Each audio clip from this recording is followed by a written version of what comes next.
Throughout Mark, we've seen that Jesus and his disciples are constantly on the move. Mark is the go-go gospel. Jesus is always going from one place to another, and so this story is really no different. Jesus is walking through a grain field, and as he goes, his disciples are listening to Jesus' teachings. Jesus' parables, if you look through the Gospels, revolve, not excessively, but disproportionately around agriculture. So it makes us think that Jesus when he taught, was actually speaking to peasants who worked the land quite a lot, because this is the language they understood. But Jesus is always talking about agriculture. Think about the parable of the sower, or the weeds and the wheat. And so as they're walking, it's pretty plausible to think Jesus was currently talking about grain. Maybe he had just said, the harvest is ripe and ready, but the workers are few. So pray that God would send more workers. Maybe his disciples plucked a few heads of grain and started to leaf through them. Maybe they were just hungry after learning from Jesus for so long. We don't actually know. We don't get that in the story. What we do know is that the Pharisees jumped all over this action. We used to grow raspberries in our back parking lot. So there was no fence, so anybody could actually walk in and take some of our raspberries. But if I had seen somebody with a bucket walking down the alley, coming into our parking pad and picking our raspberries, I'd have been outraged. I would have been 5 years old, so I couldn't have done anything.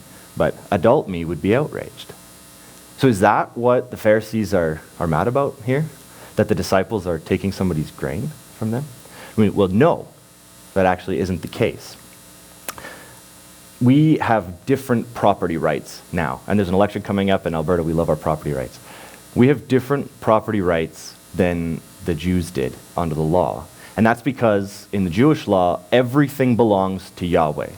All of the land belongs to him. That means all of the produce of the land belongs to him also. That means the grain that you grow on your little portion of land isn't yours. It's God's. And that means that little partition that you have that says, this is my land, that's not really yours. You're just a leaseholder. All of it belongs to Yahweh.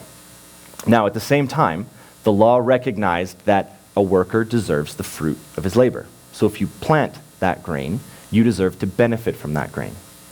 And that's where we get laws that apply to this situation with the disciples that say, if you're walking through a field of grain, you can pluck some of the heads to eat it, but you can't use a thresher. You can't harvest it. You can't use a tool, but you can pluck it by hand. Just like if you're walking through a vineyard, you can pick an apple, you can pick some cherries or some olives, but you can't actually harvest it. This was to balance these two axioms. One, the worker deserves the fruit of his wage, but the second being nobody should die of hunger in sight of food. So it's trying to balance this. There's food there and you have a need, take some, versus you need to work for what you get. And so we actually see these tensions a lot in the Jewish law, and it's a very different way to read when you start to look and think about what's really going on. But this is the balance that's in place. This is why you can walk through somebody else's field of grain and you can pick some of it so you can eat, so you can still live, because really it belongs to Yahweh. So the Pharisees are not mad about this. The Pharisees are mad that they are plucking grain on the Sabbath. So Sabbath, you know of Sabbath, I'm sure, from the past, but it is the seventh day. When we look at the creation story, God created day 1, God created day 2, day 3, day 4, day 5, day 6, and day 7, God rested. This is where the idea of the Sabbath comes from. It became entrenched in Jewish law after that on the seventh day you rested from work. God had intention when he established that law. God wanted people to thrive. God wanted people to be fruitful. God put this rule in place so that people could reach a higher potential than they could if they just worked 7 days a week. But that purpose, that principle that Sabbath came from, was lost. In the day of Jesus, Sabbath had been so heavily regulated that there was a limit to how many steps you could take. It was about half a mile. And if you took more than those, then you had just broken Sabbath. We in Alberta now have a minister of red tape reduction. I believe this is one of the new things our government put in. They needed a minister of red tape reduction for the Sabbath. because of all of the different rules that had been piled on and made it a burden. Perhaps when you think about Sabbath, you need a minister of red tape reduction. Maybe you need somebody who will actually bring back Sabbath and let it be a freeing, redeeming act to bring you rest instead of inactivity where you just have to sit around and not have fun for a day.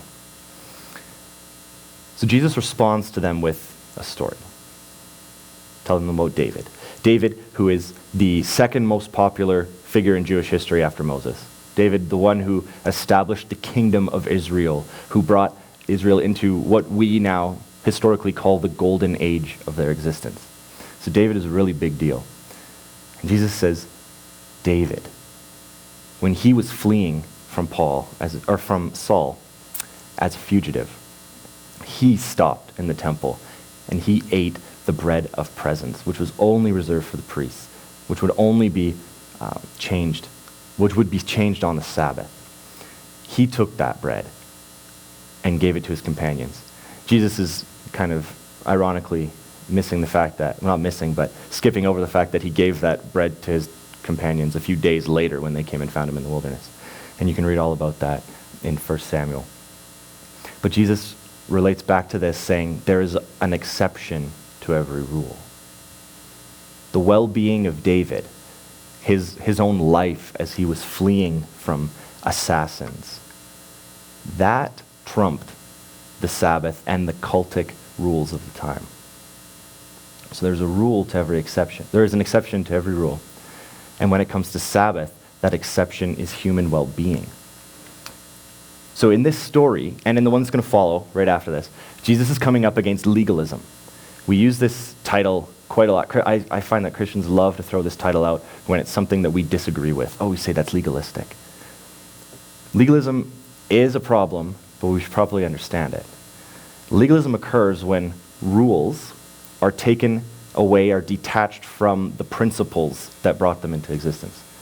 So a rule is a principle that is applied in a specific way. And Jesus illustrates that right here in our passage by responding to the Pharisees and saying, Sabbath was made for man, not man for the Sabbath. So the Son of Man is Lord, even of the Sabbath. The principle of Sabbath, of well-being, of rest, is then applied into a rule, which is on the seventh day, take a rest. Don't do any work. When this principle and the rule become detached, and suddenly you have just on the seventh day, don't do anything, you've now stepped into legalism. Here's a maybe more of a controversial example. We'll probably get a mixed response from it. Cannabis is now legal in Canada. So my question to you is, should somebody smoke cannabis? If your answer is no, they shouldn't, and you have no principle that you're drawing from, you're walking in legalism. If your answer is no, they shouldn't because of this health reasons or because we want to make sure that we contain power over our own minds or whatever list of other things, then yes, okay, you're still drawing from a principle. But as soon as you start to say no, just no, you're walking in legalism. So just be aware of that, because that is what Jesus is up against with the Pharisees here. And this next story, continuing in Mark, starting in 3 verses 1 to 6, is going to show this even better. So turn with me to Mark 3 once again. Another time, Jesus went into the synagogue, and a man with a shriveled hand was there. Some of them were looking for a reason to accuse Jesus, so they watched him closely to see if he would heal him on the Sabbath. Jesus said to the man with the shriveled hand, "Stand up," in front of everyone. Then Jesus asked them, "Which is lawful on the Sabbath? To do good or to do evil? To save life or to kill?" But they remained silent. He looked around at them in anger and, deeply distressed at their stubborn hearts, said to the man, "Stretch out your hand." He stretched it out, and his hand was completely restored. Then the Pharisees went out and began to plot with the Herodians how they might kill Jesus. This is how Jesus became a hunted man. This story is a perfect example of the tension between making space for flourishing and rules for their own sake. And it's no wonder that Jesus was angry at these Pharisees. They would rather that this man continues to live with this disability that was really holding him back in their world. Wouldn't hold you back the same way in our world, but was holding him back from participating in an economic life, from providing for himself and for his family, from doing any of the two-handed activities that he would have loved to do. They would rather he stay there in that place, but Jesus follow the rule, as opposed to Jesus bringing freedom, redemption, and flourishing to this man's life. And that is a legalistic approach that does not recognize the principle of Sabbath. Sabbath was made for man, not man for the Sabbath. As this man stretched out his hand, he was completely restored. And it wasn't just his hand that was restored. It was his dignity. It was his participation in the community. His well-being was brought to a whole new level because Jesus decided that, or Jesus understood the original intent of Sabbath for human flourishing, for rest, for restoration. Before I continue, I do want to make a note. If this man was living in our world today, I don't think Jesus would have approached this the same way, because it wasn't the shriveled hand that was holding him back in life. And in our world today, there are many people who walk around with disabilities, and they don't have to have a lesser life because of that disability. It was all of the surrounding aspects that were holding this man down. His inability to work in an agriculture-focused economy. His inability to provide for himself, to have a family, to fill the role that a man was supposed to fill in that world. That is what Jesus healed when he healed this man's hand. It's not that you need two hands to enter into heaven, but you need all these other things in place. Now I want to switch gears and talk a little bit more about the proper application of Sabbath. So we can misapply Sabbath when we make it a rule that you have to follow. Sit there on the couch, be inactive, don't do anything fun. That's misapplied Sabbath. That's like dying in the Ontario Parliament. Real Sabbath is flourishing. Real Sabbath brings life to you and can be described with the acronym REST. Here's a good pastoral acronym for you. Before we go through that, I want to make just a few comments about Sabbath itself. A 24-hour Sabbath is what is called for in the law, and a 24-hour Sabbath is what we should be practicing. Doesn't mean that it needs to always be a Saturday or a Jewish Sabbath, which is a Friday night to a Saturday night. Doesn't always have to be on a Sunday. Sometimes your life won't allow for that. But you need to structure your life in a way where you can have 24 hours that you designate as Sabbath. And it doesn't mean 8 hours on Monday and then I'm going to get a few more 8 hours on Wednesday. It means 24 hours straight. This is the purpose. And otherwise, you're just kind of cheating yourself and cheating the practice of Sabbath. It's also once every 7 days. So you don't do 2 Sabbaths in a row and then work for 14 days. I realize this doesn't work, especially with shift workers.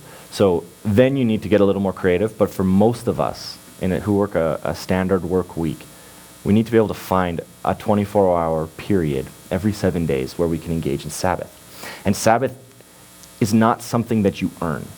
It's not, okay, I worked hard enough this week, I accomplished enough tasks, so now I get to take a Sabbath.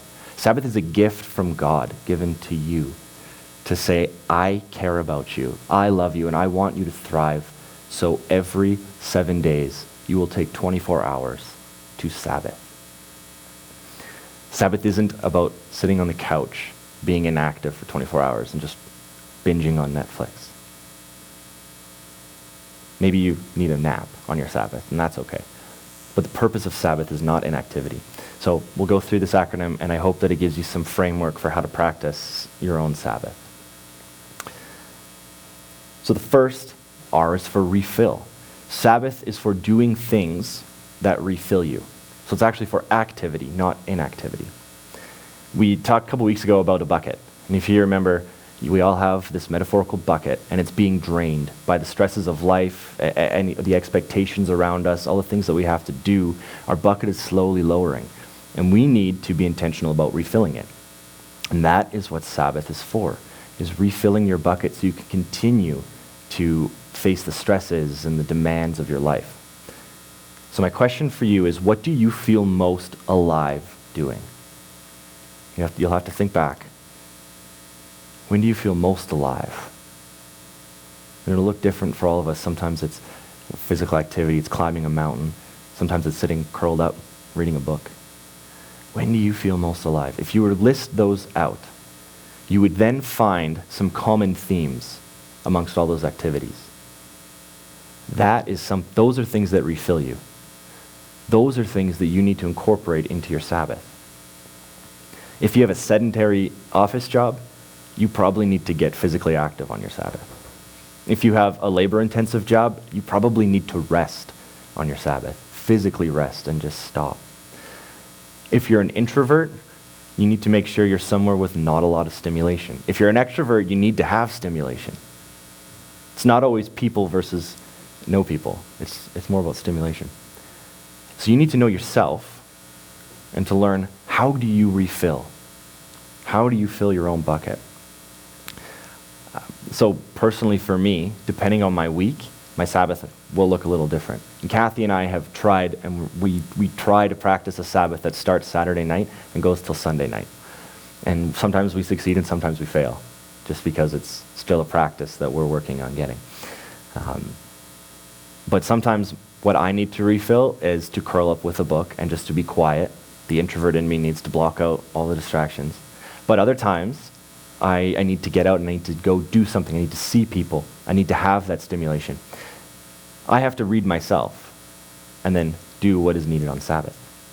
You have to do the same thing. So I encourage you to list the activities that bring you life and then try to incorporate those into your Sabbath practice.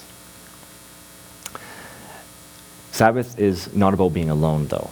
It is about embracing others. And you don't have to physically hug, but there is actually a chemical connection to hugging people, so non-huggers, you should think about that. But you need to embrace others, be in community with others. Because Sabbath is not a practice that you're supposed to be alone and just go hide in your hole, even if you're an introvert. You need to find some time to be with others, whether it's just one person, your spouse, partner, just a close friend, whoever it is. It's important to be with others, especially around mealtime. Because meals are this time of gathering that's already built into our lives and built into our communities. So why not gather together and eat with people on your Sabbath? You will have people in your life that drain you, and you will have people in your life that fill you. Which one do you think you should spend time with on Sabbath? It's the people who fill you. And it's okay, you don't have to feel guilty. But recognizing that some relationships are more draining at this time than others is okay. And it's okay to be a little selfish, though it's not really being selfish, and say, on my Sabbath, I need to hang out with people who fill me. People who don't drain my bucket, but rather pour back in. Sabbath is a day for embracing others. It's also a day for embracing God. Peter said it in his prayer earlier today, and he quoted it right out of a book on Sabbath that I have. Sabbath is about knowing who you are and whose you are. Mark Buchanan does this in his book, The Rest of God, which is a great reference if you want to go deeper about Sabbath. Sabbath is about knowing who you are and whose you are. We are a child of God, and this is our God. And that practice of setting down, being with God in community, in corporate worship, but also in your own little prayer closet, will refill you spiritually throughout the week.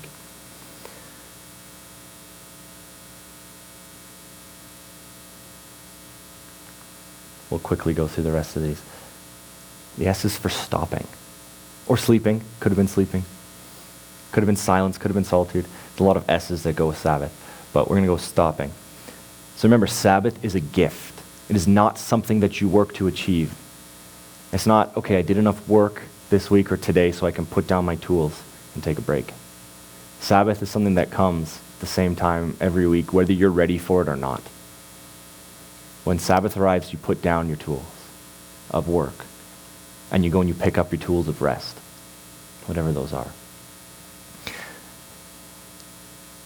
It's kind of debated whether or not you should use your tools of work for rest. There are some carpenters who actually would really be refilled by practicing woodwork on their Sabbath. So if that's you, go for it. But if doing things that you do for work is too much like work, then don't do it on your Sabbath. So the beauty is that you get to shape what your Sabbath looks like because you know yourself better than anybody.